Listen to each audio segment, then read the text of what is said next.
వి gold trusted gold buyers మీరు తాకట్టు పెట్టిన బంగారాన్ని విడిపించి ఈ రోజు ఉన్న మార్కెట్ ధరకు కొనబడను. మళ్ళీ బిగినింగ్ డేస్కి వస్తే మీరు మణిరత్నం గారితో గాయం అండ్ రెండు సినిమాలు వర్క్ చేశారు. తిరుడా దొంగ అది చేసిన తర్వాత మళ్ళీ మీరు ట్రావెల్ అవ్వలేదు అంటే ఏంటి ఎనీ అదర్ రీజన్? వాటిలో కూడా ఏం వర్క్ చేసి మేము ఇద్దరం కలిసి ఒక స్టోరీ డిస్కషన్కి వెళ్ళాం. నేను చెప్పిన ఐడియా ఏది ఆయనకు నచ్చలేదు, ఆయన చెప్పిన ఐడియా ఏది నాకు నచ్చలేదు. కేవలం ఫ్రెండ్లీగా ఇద్దరు పేర్లు వేసుకున్నాం అంతేగాని తిరుడా నా కంట్రిబ్యూషన్ లేదు, గాయంలో ఆయన కంట్రిబ్యూషన్ లేదు. ఓకే, అసలు అంటే అంత ఆయనది మీకు అసలు ఇది కదా, అందుకనే జరగలేదు. ఆయన భిన్న స్లో మీన్స్ సెన్సిటివ్, మీరు కొంచెం అది కదా, అందుకే మళ్ళీ అంటే ఇప్పటికీ మీ రిలేషన్ అప్పుడు కూడా లేదన్న, అప్పుడు కూడా ఫ్రెండ్లీగా మాడుతూ ఉంటాం అంతే. ఇప్పుడు క్రియేటివ్గా ఇప్పుడు నేను ఆయన స్టోరీస్ నాకు నచ్చవు, నా స్టోరీస్ ఆయనకి నచ్చవు, ఇంకేం కంట్రిబ్యూషన్ అప్పుడు ఇంకేం ట్రావెల్. నాకు అక్కడక్కడ మణిరత్నం గారి సినిమాలు కొన్ని సీన్లు నచ్చాయి, ఆయనకి నా షార్ట్లు కూడా నచ్చవు. సీన్లు పక్కన పెట్టండి, సినిమాలు నచ్చవు, సీన్లు నచ్చవు, షార్ట్లు కూడా నచ్చవు. ఆయనకి శివ కూడా నచ్చలేదు సినిమా. ఓకే, మీకు ఆయనలో నచ్చిన సినిమాలు ఏంటి? ఏదో కొన్ని పాటలు అక్కడక్కడ some songs I like and some. మీకు నచ్చిన డైరెక్టర్ అండి ఇప్పుడు ప్రజెంట్ డైరెక్టర్స్లో? యాక్చువల్లీ నాకు ఫారిన్ ఫిల్మ్స్ ఎక్కువ, తెలుగు అసలు నేను చూడను సినిమా. రాజమౌళి గారి గురించి బాగా చెప్తారు కదా మీరు? ఓకే, రాజమౌళి సినిమా కన్నా నేను అప్పుడు చెప్పాను, నేను రామయుజంలో నేను చెప్పినప్పుడు కూడా బాహుబలి చూడమని చెప్పాను నేను. Okay, I like his vision, I like the way that is taking forward cinema. నాకు సినిమాలో ఇష్యూస్ ఉండొచ్చు, okay, as a film maker, as a visionary, as a person అంటే ఒక లిమిట్స్ని పుష్ చేస్తున్న మనిషిగా నాకు చాలా రెస్పెక్ట్ రాజమౌళి అంటే. అంటే ఒక సినిమా అంటే తెలుగు సినిమా అంటే మీరు సినిమాలు చూడను అంటున్నారు, తెలుగు సినిమాలు చూడను అంటున్నారు, మరి హిందీ కూడా చూడను. అంటే మీకు మార్కెట్లో ఏం జరుగుతుందో ఎలాంటివి దాన్ని బట్టి మనకి ఏమి రాదు. నేను శివాపు కూడా చూడలేదు, దానికి సినిమా ఏమి సంబంధం లేదు. సపోజ్ ఒక ఆర్టిస్ట్ నేను ఎక్స్ప్రెస్ చేస్తున్నాను. ఇప్పుడు శివ ఉంది, అంతకుముందు ఏ సినిమాలాగా ఎందుకు లేదు, ఎందుకంటే నేను వేరే ఆలోచిస్తాను కాబట్టి. అప్పుడు నేను వేరే సినిమాలు చూసి ఏమి నేర్చుకుంటాను? నాకు అర్థమైన సబ్జెక్టు, నాకు ఎక్సైట్మెంట్ క్రియేట్ చేసింది ఒక క్యారెక్టరు, ఒక డైలాగు, ఇలాంటివి పెట్టి నేను తీస్తాను. ఇప్పుడు మొన్న సినిమా పెద్ద సూపర్ హిట్ అయిపోయింది అనుకోండి, ఆడియన్స్కి ఇలా నచ్చుతుంది సినిమా అని దాన్ని కాపీ అందరూ కొడతారు, అది అవ్వవు కదా. అలాగే నేను అంటే సపోజ్ మార్కెట్లో ఏం జరుగుతుంది అనడానికి ఒక ఆర్టిస్ట్ ఉన్నారు. సపోజ్ బ్రహ్మానందం అనే ఆర్టిస్ట్ మీకు తెలియదు అనుకుందాం, మార్కెట్లో ఏం జరుగుతుంది బ్రహ్మానందం తెలియదు. మీ సినిమాలో ఆఫీస్ వచ్చిన బ్రహ్మానందం అనే క్యారెక్టర్ని పెట్టుకున్నారు, ఆయన ఒక కామెడీ ఇమేజ్ ఉందన్న విషయం కూడా మీకు తెలియదు.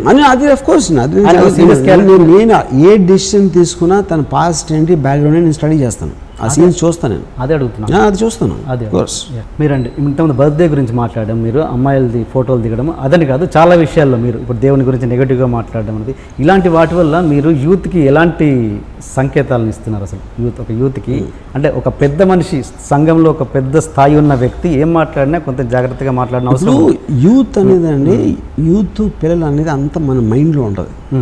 నేను చిన్నప్పుడు మా ఫాదర్ జేబులో డబ్బులు దొంగిలించాను. పిల్లలు ఇన్నోసెంట్, వాళ్ళకి ఏమీ తెలియదు, అది పెద్ద మూర్ఖత్వం. ఫస్ట్ ఆఫ్ ఆల్ నేను మా అమ్మ హోంవర్క్ చేయాలంటే మా అమ్మ మీద కోపం వచ్చింది నాకు.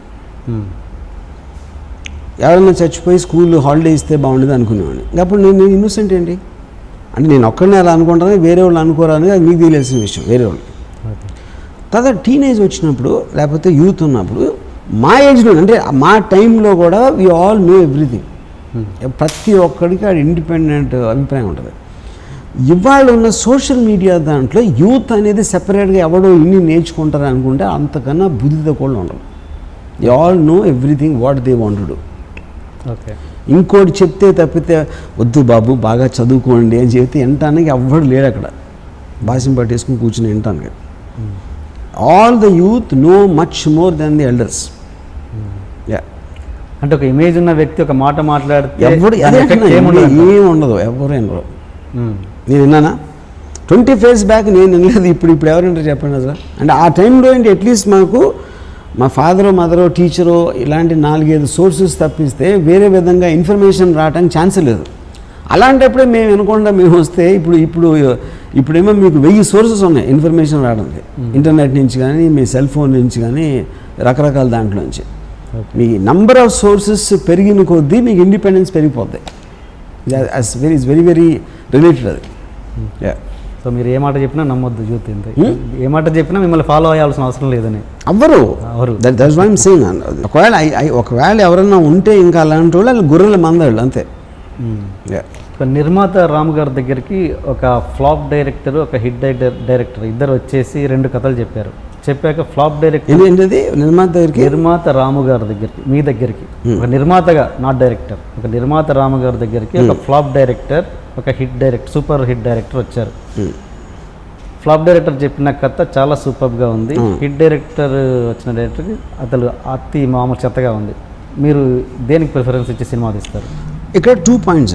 కమర్షియల్గా ఆలోచిస్తే సూపర్ హిట్ డైరెక్టర్ కాబట్టి అతని పేరు మీద బిజినెస్ అవుతుంది, అలా నేను ఎప్పుడు ఆలోచన. I'm just giving a thought process. ఇంకోటి ఏంటి, స్టోరీ మీకు తెలుస్తుందా లేకపోతే సూపర్ హిట్ తీసాడు కాబట్టి అతనికి తెలిసి ఉంటుంది అనే ఒక దాంతో ఒక ఆస్పెక్ట్ ఉంటుంది. పర్సనల్గా నా యాటిట్యూడ్ ఎందుకంటే నేను ఎప్పుడు ప్రొడ్యూసర్గా ఆలోచించను.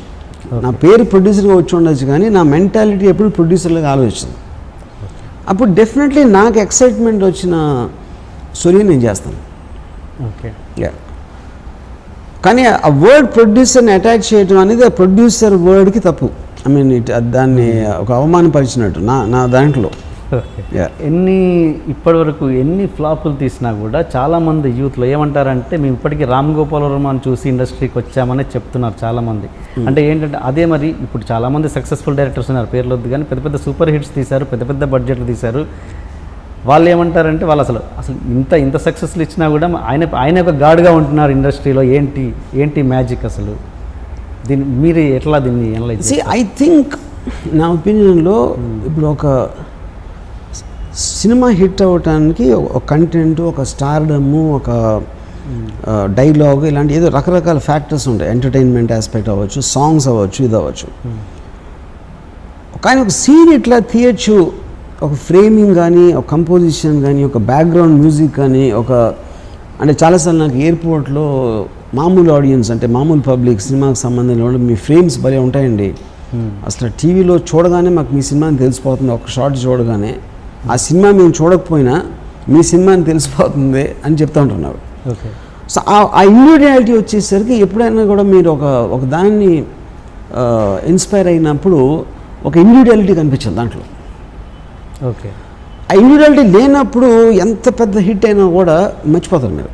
ఇప్పుడు చాలాసార్లు చాలా సూపర్ హిట్స్ అవుతాయి. ఫర్ ఎగ్జాంపుల్ 2012 అనే సినిమా సూపర్ డూపర్ హిట్ అయింది. తెలుగు డబ్బింగ్లోనే అసలు it collected like magic.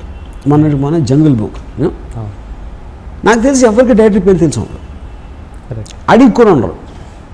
You know ఎందుకంటే అది మీకు ఎంటర్టైనింగ్ ఆస్పెక్ట్లో ఎక్స్ట్రాడినరీ అనిపించింది. కానీ సబ్కాన్షియస్గా ఇప్పుడు అలాగే నేను విజయవాడలో ఇంజనీరింగ్ కాలేజ్ చదువుతున్నప్పుడు ఫస్ట్ టైం జాస్ రిలీజ్ అయింది. ప్రతి ఒక్కడు కాలేజ్ స్టీవెన్ స్పీల్బర్గ్ గురించి మాట్లాడుతున్నాడు. ఆ ఒక్క సినిమాలోనే అసలు డైరెక్టర్ అనేవాడు ఎందుకు సెట్ చేశారంటే అది ఇంపాసిబుల్ థింగ్. ఎందుకంటే ఆ సినిమాలో తీసిన విధానంలో ఈడు ఎవడో ఉన్నాడు రా, ఏదో ఉంది అని ఒక ఫీలింగ్ వచ్చింది అందరికీ.